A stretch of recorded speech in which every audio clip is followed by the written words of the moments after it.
Alan, you ready? Yeah. Alright. Kurt, thank you very much for agreeing to do this interview. I know you're obviously pretty busy with all the things you've got going on at the moment. I mean, how are you finding being over here in England and all that side of it? Obviously touring with TNA at the moment. And Yeah, I'm excited to be over here. I wasn't planning on coming over. I have a minor knee injury that has to have surgery, and but for the company and for my own interest, I wanted to come over here and perform in front of the fans. And obviously, I'm accepting the Hall of Fame award over here in England, so it's exciting for me. Mm-hmm. So yeah, you've got, is it 4 shows coming up? You've got Glasgow, Manchester, Birmingham and London. I think that's right. Yes, isn't it? I believe you're right, in Dublin. And you got one in Dublin as well. How do you find the fans compare over here? Do you notice? Do you feel when you go out for the show, this is different? This is the English fans. Yeah, I think the English fans are a lot more hungry for it because they only get to see us once a year. It's usually in January, early February. At the same time, we get our biggest crowds over here. So for the boys, they get a lot more excited about coming over here. Their adrenaline's pumping, and they want to give the 5-star performances that they give. Mm-hmm. A few people making their first trip to England. A few guys on the tour. Yeah, relatively new guys. I this? think we're going to have some surprise new signees in the company that we're going to expose here in England. So it's a great time right here in TNA. It's you know, we've gone through some growing pains the last couple of years, and some great things, some bad things, but you're not going to grow unless you try. And I think we've attempted a lot of different things, but most importantly, this is our biggest, our biggest events outside the U.S. Considering we're going to do seven TVs or 6 TVs in a pay-per-view over here. Mm-hmm. Well, that's really big. Is it true that how many pay-per-views have you done before here for TNA, or is this the first? This is our first time outside the States doing a pay-per-view, and it's our first time outside the States doing a TV. Oh wow! Yeah. This must be quite a big time. I know guys like Davey Richards who just signed. Is it true? Just signed in January. This week. I haven't heard, but I believe. So there's talk of him, Yes, of him coming here. And if I knew, I would tell you, but I don't know. But I would probably heavily count on he's probably signed, but nobody has told me. Okay. I wanted to talk to you as well about. You mentioned you've got a slight knee injury.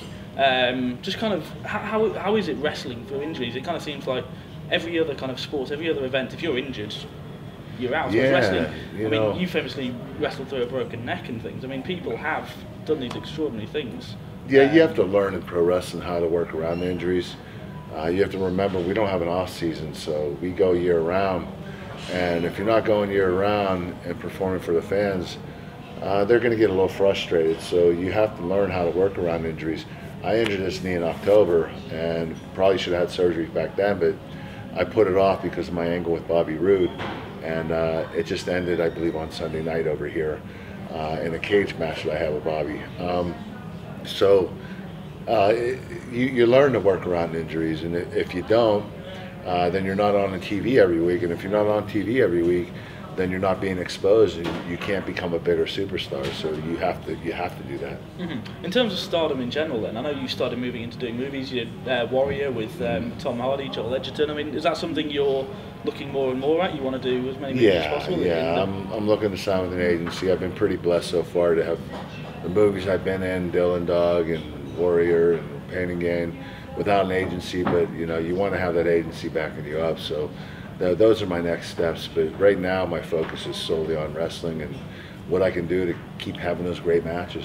Mm-hmm. I mean, you've been around kind of on the scene quite a while now. I mean, I wouldn't suggest you're old. I'm kind of saying. No, I've been around for 14 years. One of the more experienced guys on the circuit. I mean, do you notice your role in the company changing, kind of taking on more kind of senior things? Are you kind of guiding more of the younger guys, or is it still I'm one of the guys on the roster, I do what I do? I am one of the guys on the roster, and that's how I look at myself, and that's how the boys look at me. But at the same time, since I started, guys have wanted critiquing, and they want to learn, and a lot of them come to me and they ask me to watch their match and tear it apart or compliment them any way they can. So I've always I always watch the matches. I watch every match, even at untelevised events. 3 reasons. One is to help the wrestlers that are out there. 2 is it gives me ideas, and 3, who's the next young talent that I'm going to work with? And I want to see which guys are ready to work with Kurt Angle. So could you suggest that? Can you go, look, this young guy, I want him. I want to. Yeah, without a doubt. And I've done that before, and they oblige to it. So, yeah, you're always looking for newer talent to work with. You can't work with the same talent all the time. So, you're always looking for the younger, fresh guys that are coming up that have the ability to go with you. You're obviously very famous for being an Olympic gold medalist as well. From Atlanta, you know the medals you take around with you. Are they the real medals, or are they replicas? I'd imagine you. They're actually medals. In WWE near the end, they actually made the real duplicate of the real gold medal, so I didn't have to carry my real one around with me. They weren't very cheap. They were very expensive to make. Vince McMahon came up with that idea, but before that, I was actually using medals that I won when I was a little kid. They were red, white, and blue, and the big medals in the front. But the Atlanta, Georgia Olympics was a green ribbon. So if people actually would pay attention, they'd know that that's not the real gold medal. That has a different ribbon on it, But yeah, the green one is the one I used the last year in WWE, and that was a duplicate of the real gold medal. So, I mean, you've obviously got this wrestling background of the traditional amateur Olympic wrestling. I mean, we are seeing a lot of guys do that. Was that ever a goal for you? Did you ever think, I want to go to a TNA, a WWE from it, or was it just let's try my hand at something new? I've won my gold medal. Let's see what else I can do with this. I've talked about this recently. After Olympics, I retired, and I retired very young. I was in my mid-20s. It was hard for me to find something that would replace that feeling of winning a gold medal, and it was very depressing. So I started watching pro wrestling around '98, and I caught an interest in it and enjoyed watching Stone Cold and The Rock and Triple H, and thought, I could probably do this. Not knowing how hard it was, I went in there and I tried out, and I made it, and thank God they put me up with the right people like Triple H and Undertaker when I started. And those guys carried me around the ring, and they were showing me how to wrestle, and while I was learning on the job, and within 10 months I became champion. I'm wrestling The Rock and Stone Cold, and they're teaching me. But I learned relatively quickly. It usually takes about 5 to 10 years to, really start maturing as a wrestler. I did it within less than a year, and not that I was any good, I was just a great follower. And those guys just kind of carried me, and then I started picking up and learning from them, and it turned out to be a blessing. I love this more than I ever loved anything, besides my wife and my kids. This is the one thing I truly love.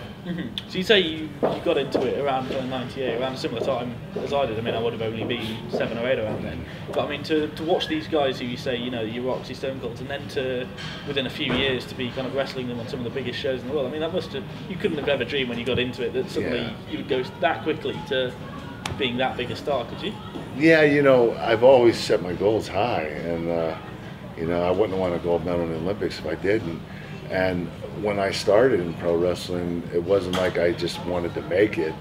I wanted to be the guy, and so I was going to do everything I could to make sure I was. I studied tapes. I didn't watch pro wrestling until I started watching in late '98. So I had a lot of making up to do, and not watching as a kid, not watching it growing up, there was a lot for me to make up for. So I started studying every tape I could.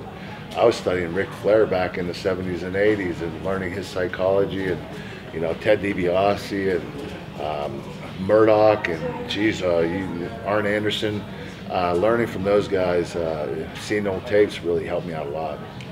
So, I mean, you say that was late '98. I remember watching you Royal Rumble 2000. So we're talking the very beginning of 2000, wrestle Taz. That was only my third pay-per-view. Yeah. So I mean, that it really is just so quick. And is the amount of study that goes into it? Is that just what it takes?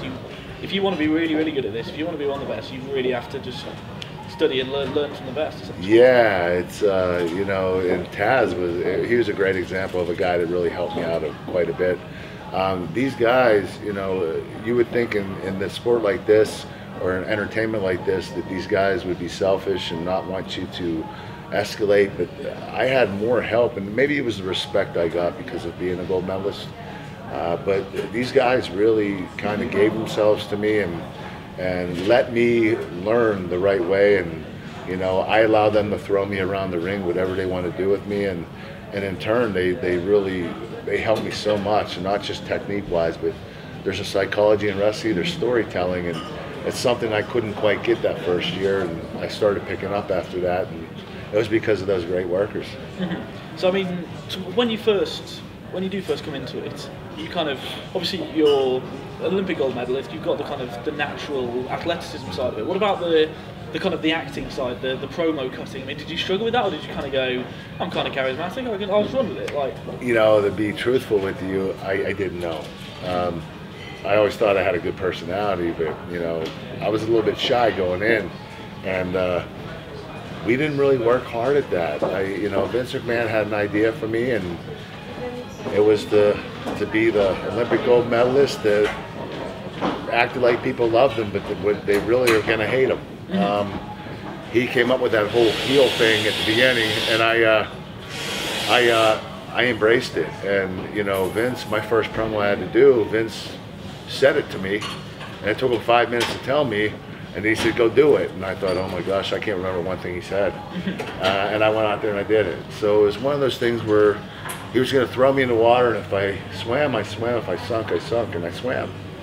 So it worked out. Do you remember like a perfect script then, or is it kind of, this is the general theme, work your way around to it, but just put your own spin on it, your own personality? I'm better at, give me a script, I'll memorize it, and I'll say it word for word. It was hard because, you know, a lot of wrestlers will go by bullet points. Some wrestlers go by complete script. Some wrestlers, you just give them an idea and they can talk forever. I think CM Punk's a great example of that. But for me, you know, I had great writers, Brian Gewirtz in WWE and Vince Russo in TNA, and they would write out what they wanted me to say. You know, all I needed to do is look at it a couple of times, and I pretty much had it. You say you've worked with these kind of great writers. At what point do they tell you new ideas? If they've got a new character or they want you to do a new angle? I mean, when do they talk? How long before? Presumably they don't come up to you the day of the show and go, right, you're working a whole new angle. You and AJ Styles are going to have this huge thing, and it's going to culminate in whatever. I mean, how long do you have to prepare, and how much input does Kurt Angle have on with? How much conversation are you having with Vince Russo to make that? You always have input.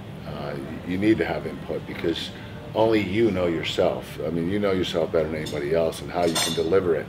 But I'd say that the talent or the writers would get a hold of me that week that I was going to do it, and they would tell me their idea and what they wanted me to do. I wouldn't see any scripts or any kind of verbiage until I got to the arena that day. So, you know, to be a pro wrestler, there's a lot of challenges. It's not like they're going to send you a script a week ahead of time and you have to memorize it the whole week. You're going to get it that day, most likely an hour or two before your event, and you just have to read it over a couple of times, go out and deliver. And how's the feeling when you're told, right, Kurt, tonight's the night you win the world title, the TNA world title, the WWE championship? When that first happens, do you still get that same feeling now when if it comes about when they go, right, tonight's the night, Kurt, you win your XYZ number of world titles? You know, nothing will ever compare to the gold medal in the Olympics, but when you go to pro wrestling, I think the best time is the first time. I think that's the most exciting. When I beat The Rock, it was, you know, I didn't know it was going to happen. They called me a week before and said, get ready because you're winning the strap. And I thought, wow, it's relatively quick. I just started 10 months ago. But yeah, that was a special time. But I think that's beating Stone Cold Steve Austin a year and a half into the business, my second title, was just as special because it was Stone Cold.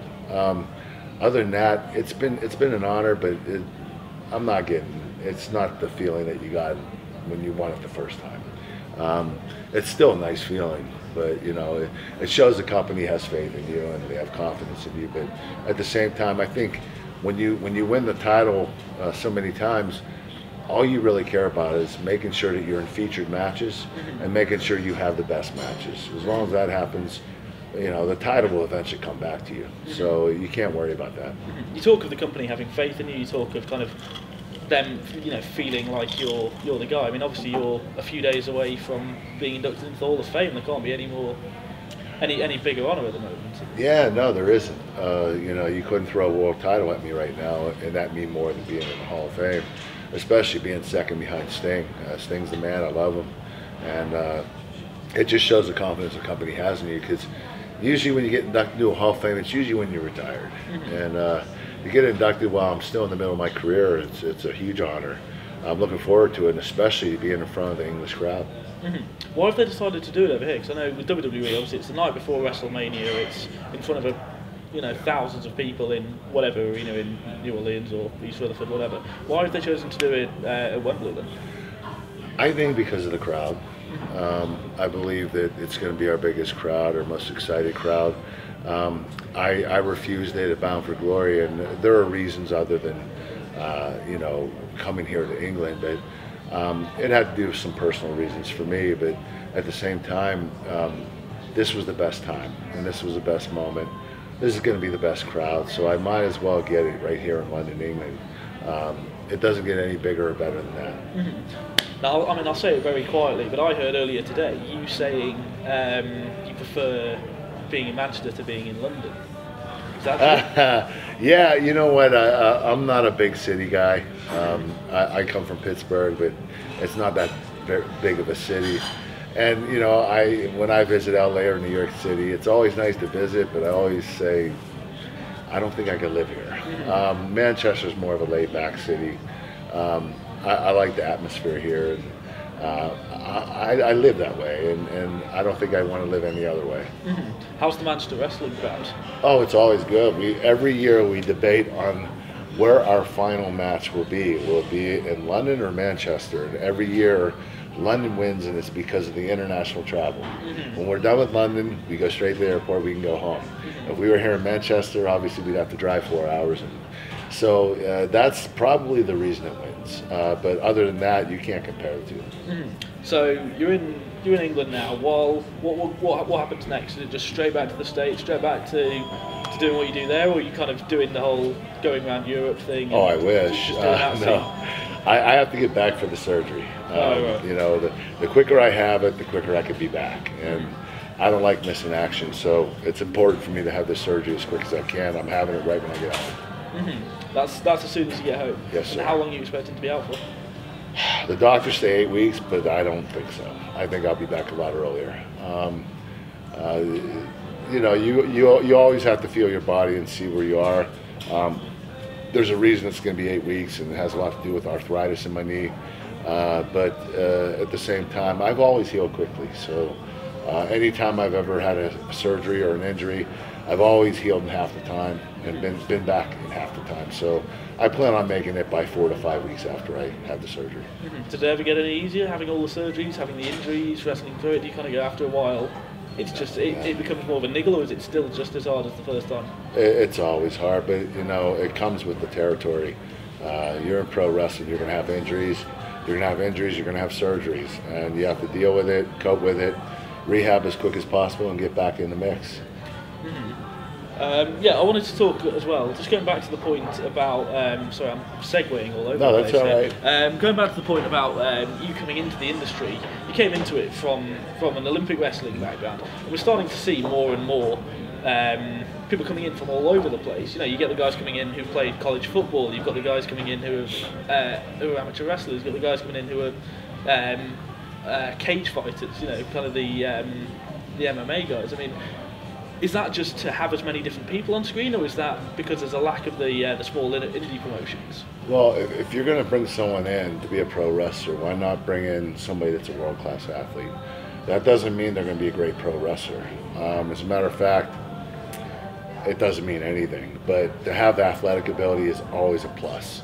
To be a pro wrestler, it's completely different, not just from technique standpoint, but in-ring psychology. The things that we do, it's not always about athletic ability. I've seen guys with less athletic ability have more success in pro wrestling. So, but it is a plus to have a world-class athletic ability. There's no doubt about it. And you've seen guys come in behind me like Brock Lesnar and Shelton Benjamin and Charlie Haas and Jack Swagger that came from amateur wrestling. So the more you see those guys and the more pro football players that come in, they're going to be the next slew that comes in is going to be even more of them. So I think a lot of them are trying to parlay what they've had in life, success in life, into pro wrestling, because it is popular, it is exciting to do, but at the same time, it's not very easy to learn. So in terms of becoming a great pro wrestler, in terms of becoming like a real megastar, give it to me in terms of percentage of these three. So charisma, looking the part, and being a talented in-ring performer. Oh gosh. What kind of percentages are we talking? Because there's some guys who seem to have a lot of two and then not so much of another. I mean, how much does it take to really become it really gets divided in thirds, and I hate to do that because I've seen amazing workers, amazing technicians that just never made it because they didn't have the look and they didn't have the charisma. I've seen guys that had more charisma, had no athletic ability, and they might have had a great look. It's always good to have the three, and if you have the three, you are most likely guaranteed success. But having one or two doesn't guarantee anything. So what about formulating a character? You came in and kind of your character was this Olympic champion. You had this result gun. Did you ever worry about that, or is that kind of sorted out for you, or? Because I know guys, I'm an enormous fan of Bob Holly, and he talks a lot in his autobiography about forming this character. He had the whole Thurman plug thing, and then he eventually found his kind of thing. Was that ever a worry for you, that what if I just don't find my character? I'm a rare breed because I'll do whatever they say. And I like the challenge of being well versed, but you're going to find out no matter what character you play, it's going to be a small part of you. If you try to go outside your body and you try to become someone else, it's not going to work. It has to come off somewhat real, and the only way that happens is if you can take a piece of your personality that covers that area and do it like that. You could have a lot of success, but you have to stay near to who you really are. Do you think there's a few guys then, a few heels, a few bad guys who kind of think, actually there is a lot more of me in this character than perhaps I'd like to admit? I am perhaps a bit more like that than people really realise. Yeah. Because everyone assumes, he's playing a character, he's someone very different, but there's some guys kind of like... No matter what character you're playing, if it's working, there's a part of you inside that character. And people say, oh, well, how could you do so many funny things? I'm not really a funny guy, but I do have a funny side to me that I don't really show. And if someone asks me to do it, I'll do it. It really comes down to, do you have the bravery to go outside that realm and become something else, but at the same time bring your personality to it. If you're brave enough to do that, it's gonna bring you a lot more success. Okay, final question: face or heel? Which one's more fun to be? It's hard, It's always great to be cheered, but when you're the heel and you're doing it right, a lot of people in the business today think that the fans are so smart, and they are very smart, that if they're a heel, fans are going to like them. If you're thinking that way, then you shouldn't be a heel. The right way to be a heel is the old-fashioned way, and that's make sure the fans don't like you. If you can play that part, then you're doing your job. And the babyface you're wrestling against, they're going to cheer him. But if you want to be that cool heel that everybody loves, then why even be a heel? Just go over to the babyface side and do it. So as long as you play the part right, you're going to have a lot of success in the industry. Okay, brilliant. Well, I'm being told to wrap it up now, so I'll say thank you very much. Thank you very much. I really do appreciate it. All right, we good? Yeah, thank you.